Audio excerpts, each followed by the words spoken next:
السلام علیکم ورحمۃ اللہ وبرکاتہ۔ تبلیغی جماعت کا نفرت مت کرنا، کیونکہ بہت سارے لوگوں کے ہاتھ میں شراب تھے، پہلے شراب تھے یا ٹاس جو کھیلتی ہے وہ تھے، تو آپ ان لوگوں کے ہاتھ میں شراب کے بدلے میں تسبیح آ گیا اور کھیلنا جو ٹاس کھیلتی ہے وہ بھی چھوڑ دیا، اور سر پہ ٹوپی اور داڑھی اور سارے بدن پہ، یعنی سر سے لے کر پیر تک پورے بدن پہ، پورے شریر پہ سنت آ گیا ہے کس وجہ سے کہ تبلیغ کی جماعت میں جانے کے بعد۔ تو دوستو اب کیا کریں کہ تبلیغ کی جماعت کو بہت سارے لوگ نفرت کرتی ہے، یہ مطلب مت کریے کہ تبلیغ کی جماعت میں جانے کے بعد لوگ تبدیل ہوتا ہے۔ تو اب تبلیغی جماعت والوں نے 70، 60، 50 سال کی عمر والوں لوگوں کو الحمد شریف سکھاتا ہے، نماز کی نیت، جنازہ کی دعائیں اور تسبیح، یعنی نماز کے جتنے چیزیں فرض ہے، واجب ہے، سنت ہے، یہ سب کچھ سکھاتا ہے کہ 60 سال عمر ہو گیا، اس کا باوجود بھی ان لوگوں نے ان کو سکھا رہا ہے، سکھانا کرتی ہے۔ تو تبلیغی جماعت میں جانے کے بعد جو صفات کی مذاکرہ ہوتا ہے، ان صفات کے مذاکرہ ہم آج بات کریں گے۔ ان صفات کے بارے میں ویڈیو کو اسکپ مت کیجیے گا، پورے آخر تک دیکھ لیجیے تاکہ آپ کو اس صفات کے بارے میں پورا معلومات ہوگی انشاءاللہ۔ تو سب سے پہلے تبلیغی جماعت کی جو صفات ہے، ان صفات پر ہمارا زندگی میں اگر آ جائے تو دین پر چلنا آسان ہو جائے گا۔ تو ان میں سے نمبر 1 یہ ہے کہ کلمہ، نماز، علم و ذکر، اکرام مسلمین، اخلاص سے نیت، دعوت تبلیغ، یہ 6 صفات ہے۔ تو ان 6 صفات میں سب سے پہلے مجھے ایک بات یاد رکھنا کہ ان 6 صفات کہنے سے پہلے، 6 صفات مذاکرہ کرنے سے پہلے سب سے پہلے 4 اسٹیپ پر ہم بات کریں گے۔ ایک ہے تعارف، مقصود، فضائل اور حاصل کرنے کی طریقہ۔ تو تعارف کیا ہے کہ پتہ کریں گے، ایڈریس لے لیں گے کہ تعارف، کلمہ کی تعارف کیا ہے کہ لا الہ الا اللہ محمد رسول اللہ ہو گیا، تو اس کا تعارف۔ تو اب کیا کریں کہ مقصد کیا ہے کہ دل کا یقین صحیح ہو جانا۔ کس پر صحیح ہونا؟ جو کچھ ہوتا ہے اللہ ہی سے ہوتا ہے۔ کیا کیا ہوتا ہے؟ سب کچھ اللہ ہی ہوتا ہے۔ حیات کا مالک، موت کا مالک، عزت ذلت کا مالک، سب کا مالک اللہ ہے، اس پر یقین لانا۔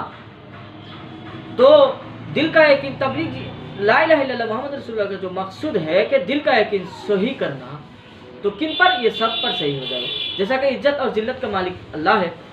تو موسیٰ علیہ السلام جب فرعون کو دعوت دینے کے لیے گیا تو فرعون 16 لاکھ لشکر لے کر موسیٰ علیہ السلام کو پکڑ لیا۔ تو اس حال میں پانی کے اندر، دریا کے اندر موسیٰ علیہ السلام کو اللہ تعالیٰ نے عزت دے دیا، مگر فرعون کو ذلیل کر دیا کہ تو ابراہیم علیہ السلام کو جب آگ میں گرایا تو اللہ تعالیٰ نے ابراہیم علیہ السلام کو عزت دے دیا، تو نمرود کو ذلیل کر دیا۔ تو عزت اور ذلت کا مالک جو ہے کہ اللہ ہی ہوتا ہے، اس پر میرا یقین صحیح ہونا۔ کہ کلمہ کا مقصود یہ ہے کہ دل کا یقین صحیح ہو جانا۔ کس پر صحیح ہونا؟ ان سب باتوں پر صحیح ہونا۔ جو رزق ہمیں ملتا ہے، جو کھانا ہم کھا رہا ہوں، یہ کس لیے؟ اللہ تعالیٰ سے ہو رہا ہے، کھانا اللہ تعالیٰ دیتی ہے۔ تو پاک کلام میں اللہ نے فرمایا الذی جعل لکم الارض فراشا والسماء بناء ماء فاخرج به من الثمرات رزقا لکم فلا تجعلوا للہ اندادا وانتم تعلمون۔ اللہ تعالیٰ ہم لوگوں کو ہم لوگوں کے لیے اس زمین کا بستر اور آسمان کو چھت بنا دیا، اور آسمان سے ہم لوگوں کو کیا رزق پہنچا رہا ہے۔ تو ہم لوگ جو کھا رہا ہوں تو یہ کہاں سے پہنچتا ہے؟ کہ آسمان سے آ رہا ہے، اللہ تعالیٰ نے ہم کو دے رہا ہے۔ اس پر یقین میرا صحیح ہو جانا۔ تو کیسے ہر سال میں 1 مہینہ ایسا ہوتا ہے کہ سارے دنیا میں جتنے درخت ہیں، جتنے پتے ہیں، سب کچھ مر جاتا ہے، یعنی زمین پہ اوپر جو گھاس ہوتا ہے نا وہ بھی مر جاتا ہے، زمین سوکھا ہو جاتا ہے، زمین پھٹ جاتا ہے۔ تو آپ بکری، گائے، بھینس کیا کھائے گا؟ تو جو چڑیا درخت کے پتے کھاتا ہے، جو چڑیا درخت پھل کھاتے ہیں، تو سب کچھ زمین پہ گر گیا ہے۔ تو اب ان جو جانور ہیں وہ کیا کھائے گا؟ تو اللہ تعالیٰ نے اسی مہینہ میں کیا کرتی ہے کہ بارش برساتا ہے، اور بارش برسانے کے بعد ساری دنیا پہ نئی چمکدار درختوں کے پتے، اور جس زمین میں جس درختوں کے بوٹے جس زمین پہ پڑا ہوا ہے اسے نئے درخت پیدا ہوتا ہے، اور پھل پھول سب کچھ نئی اگنے لگتا ہے۔ تو اب جس